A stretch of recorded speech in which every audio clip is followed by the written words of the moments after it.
change in India, what would it be?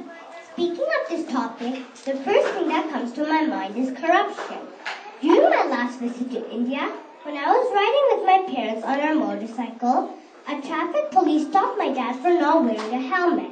That cop was demanding 50 rupees for the offense. My dad paid the fine and asked for the receipt.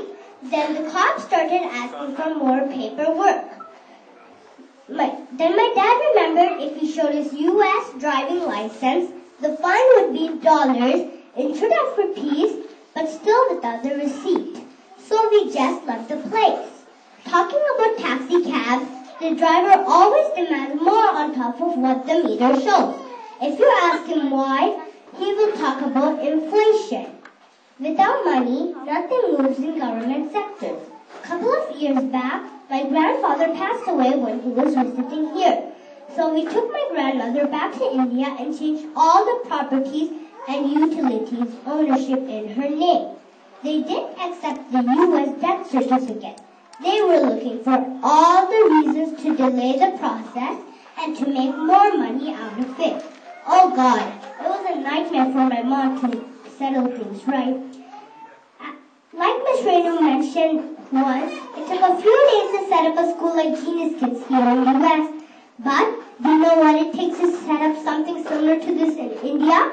A lot of money needs to work under the table, and that definitely takes several months. Corruption is a major struggle for uplifting India. It has weakened India to a large extent.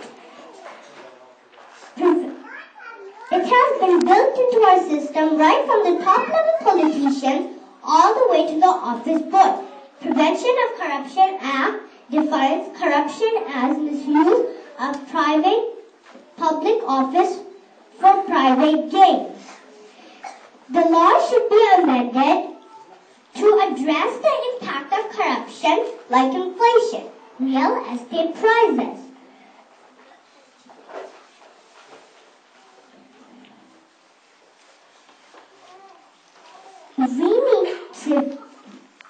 We don't need any more speeches or parliament meetings. We need severe action. We need to send people to jail so others get the fear of punishment. This is just a short-term solution for preventing corruption.